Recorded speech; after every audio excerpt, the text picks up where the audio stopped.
Et salutations à toi, cuisinier du dimanche. Si toi aussi tu veux faire un cheesecake façon Dubaï super simple, je te montre ma recette. Pour commencer, tu vas prendre 320 g de chocolat blanc que tu vas casser dans une casserole. Tu vas y ajouter 350 g de crème liquide entière et tu mélanges jusqu'à ce que le chocolat fonde entièrement. Une fois terminé, tu verses le chocolat blanc dans un bol et tu laisses refroidir. Ne mets surtout pas au frigo. Alors là, on va refaire la même chose avec du chocolat noir. Tu casses 200 g de chocolat noir dans une casserole et tu ajoutes 150 g de crème liquide entière. Et pareil, tu mélanges jusqu'à ce que le chocolat fonde. Tu verses le chocolat noir dans un bol. Par contre, là, tu le mets au frigo. Dans une casserole, tu vas mettre du beurre et tu ajoutes 100 g de pâte kadaïf que tu auras coupée juste avant. Mélange bien jusqu'à ce que la pâte soit dorée. Verse la pâte dans un bol et là, tu vas mettre 100 g de pâte à tartiner à la pistache. Alors là, tu vas très bien mélanger.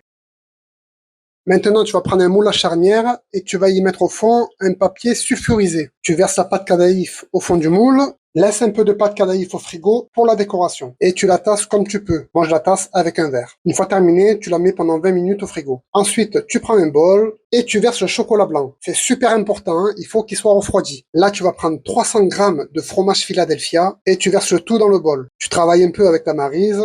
Et tu mélanges le tout à l'aide d'un batteur pendant environ 3-4 minutes. Il faut que la crème s'épaississe. Au bout de 20 minutes, tu ressors ton moule du frigo et tu verses la préparation avec le chocolat blanc par-dessus. Tu essayes de lisser avec une maryse. Une fois terminé, tu mets ça au frigo toute la nuit. Le lendemain, tu ressors ton moule et la préparation avec le chocolat noir. Je l'ai pas filmé, mais mélange bien le chocolat avant de l'utiliser et vide le bol au-dessus du plat. Répartis bien le chocolat à l'aide d'une maryse et essaie de lisser comme tu peux. Et là, tu décores ton cheesecake avec le reste de la pâte kadaïf de la veille. Et voilà, c'est terminé. Il n'y a plus qu'à le démonter.